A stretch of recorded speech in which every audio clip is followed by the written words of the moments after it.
नमस्कार। आज हम बात करेंगे। ऐसा लगता है कि पूरा जो संसार है वो पापमय है, प्रपंच से भरा हुआ है।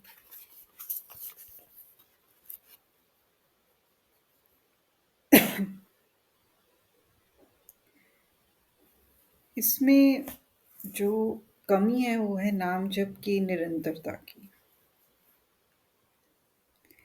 जब हमारा नाम जप निरंतर होता है, चाहे राम में हो, चाहे कृष्ण में हो, चाहे देवी में हो, गुरु में हो, तो दुनिया आपको राम में लगने लगेगी।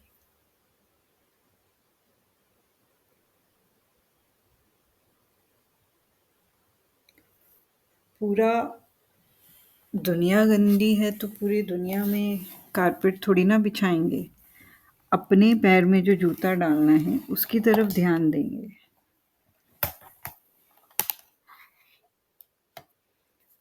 हर समय इस दुनिया में कहीं कोई पालन हो रहा है, कोई सृष्टि हो रही है या कोई विनाश की तरफ जा रहा है। ये सब झूठे हैं, रूप झूठे हैं, जो क्रियाएं हो रही हैं वो भी झूठी हैं। तो सच क्या है? ईश्वर।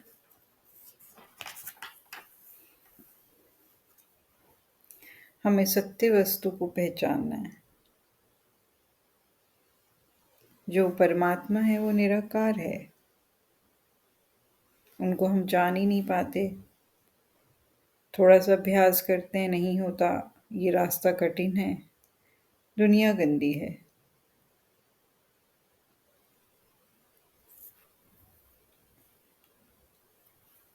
अगर आपने कहीं सफाई करी और अपने घर की खिड़की दरवाज़ों को बंद नहीं करा तो वो जो सफाई करी है उसमें मिट्टी आ जाएगी।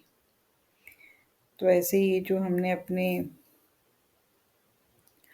मन के अंदर अनेक दरवाजे खिड़कियां खोल रखी हैं प्रपंचों की, गंदगी की, इनको बंद करना बहुत ज़रूरी है। अपना कर्तव्य, अपना कर्म को समझते हुए नाम की तरफ जब तक हम नहीं बढ़ेंगे, रोज हमें एक सत्संग, जिसको जो सत्संग एक बहुत गहन प्रक्रिया है जो हमारे जीवन को बदलने में बहुत हेल्पफुल होता है। दुनिया को गंदा बोलने से पहले आप अपने आप को बदलो, अपनी सोच को बदलो। नहीं तो जन्म पे जन्म तैयार हैं।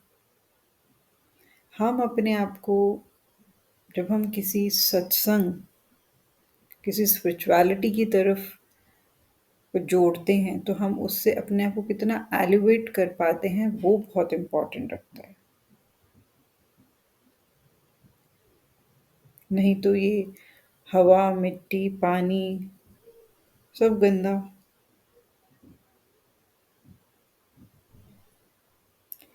हमारी जो जीवन शैली है वो हमें किस तरफ लेकर जा रही है। अपने विचारों को चिंतन अपने विचारों का चिंतन करें। सारे जितने भी धर्म हैं उसमें निचोड़ जो उनका निकलता है वो यही है। अच्छे इंसान बनो, अच्छा सोचो, अपनी ईगो को हटाओ, बाहर के आडंबर पर ध्यान मत दो, मानसिक झाड़ू लगाओ डेली। ईर्ष्या, द्वेष नहीं करने चाहिए। जो जितना सरल होगा ना, उस पे भगवान की कृपा सबसे ज़्यादा जल्दी होती है और अधिक होती है। जो जितना प्रपंचों में, चालाकी में, उसको पागल बना दिया, झूठ बोल दिया, उसको दबा दिया, अपने विचारों और अपने आप को उच्च दिखाओ, उतने ही आप ईश्वर का जो रास्ता है उससे दूर होते जाएँगे। ये तो बात सच्ची है कि जो हमारा जीवन का उद्देश्य है, परमात्मा को प्राप्त करना, नहीं तो जितना जल्दी इस रास्ते पर चलना शुरू कर दो कि मैंने सिंपल बन के रहना है, मैंने अपने कर्मों पर ध्यान देना है, नहीं तो आज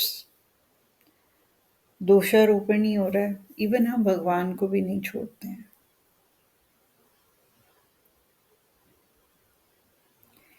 एक गौतमी नाम की तपस्विनी हुई, उनके पास कोई आया कि आपके पुत्र को सांप ने काट लिया, तो उनको बहुत क्रोध आया। उन्होंने तपस्विनी थी, क्रोध से उस सांप को खींचा। सांप ने बोला कि मेरा तो कोई दोष नहीं, मुझे तो मृत्यु ने बोला। मृत्यु को बुलाया गया।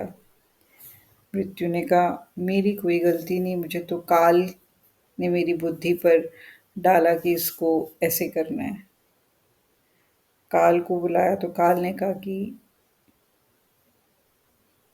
इनके कर्म ऐसे थे कि उसका हिसाब ऐसे होना था। तो हमें ईश्वर से भी उन पे जो हम ब्लेम करते हैं, पहले ये समझ में नहीं आता था। जब इस रास्ते पर चलते हैं तो धीरे धीरे समझ वही देते हैं, वो हमें शक्ति देते हैं कि देखो कर्म तुमने ऐसे करे तो मैं तुम्हें शक्ति देता हूँ, कर्म तो भोगने ही पड़ेंगे।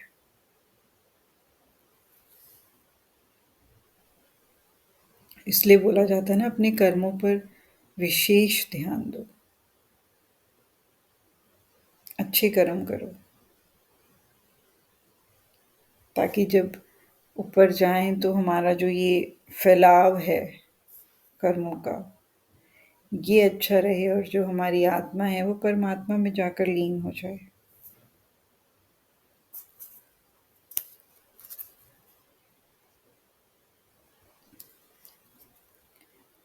सबको प्रोटेक्शन चाहिए, सबको अच्छी हेल्थ चाहिए, सबको अच्छा फाइनेंस चाहिए।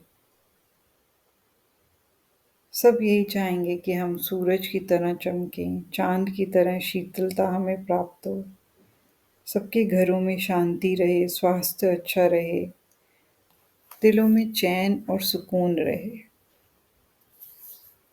मेरी कोई बात अगर किसी को बुरी लगी हो तो क्षमा। आई होप मैं आपकी लाइफ में कुछ वैल्यू ऐड कर पाई होंगी। धन्यवाद।